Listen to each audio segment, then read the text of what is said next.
Hey everybody, what's going on? It's the tip of the week. Today we're going to talk about something a little bit more complex but simple all the same. Today we're going to talk about our chain tensioner and making sure that it's set adequately.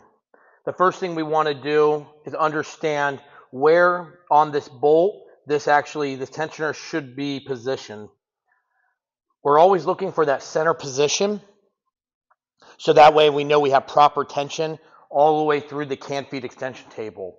In order to achieve this, you have anything from 2 to 4 adjusting bolts here closer to your filler side that you actually will adjust the tensioner in and out in order to get that proper clearance. Things you need to be cognitive of when setting up this chain tension though is, am I getting false pop outs? Am I getting my clutch disengaging more often? And if you start to see this happening, it's usually a factor of 2 different things.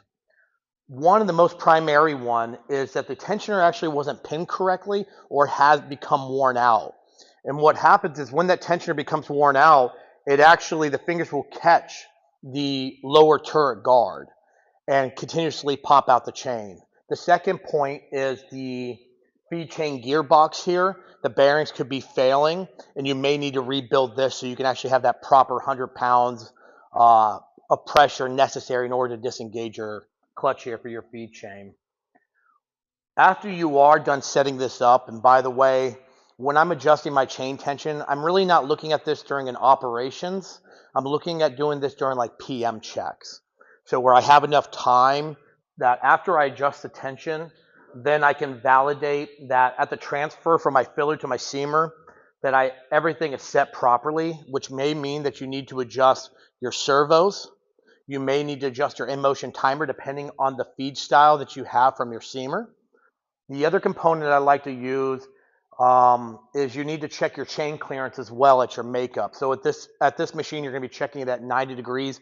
You're looking for right around that 124 thousandths. Most of you probably use like a go, no-go gauge welding rod.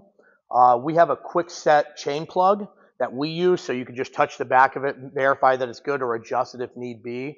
But anytime you do your chain tensioner, you want to make sure to check those 2 positions afterwards. If you're still having other makeup issues, that's when we'll start talking about, stretch on your chain and other things of that nature. But that's for another video and another day. I hope everything's going great out there for everybody, and I'll talk to you next week. Take it easy and happy holidays.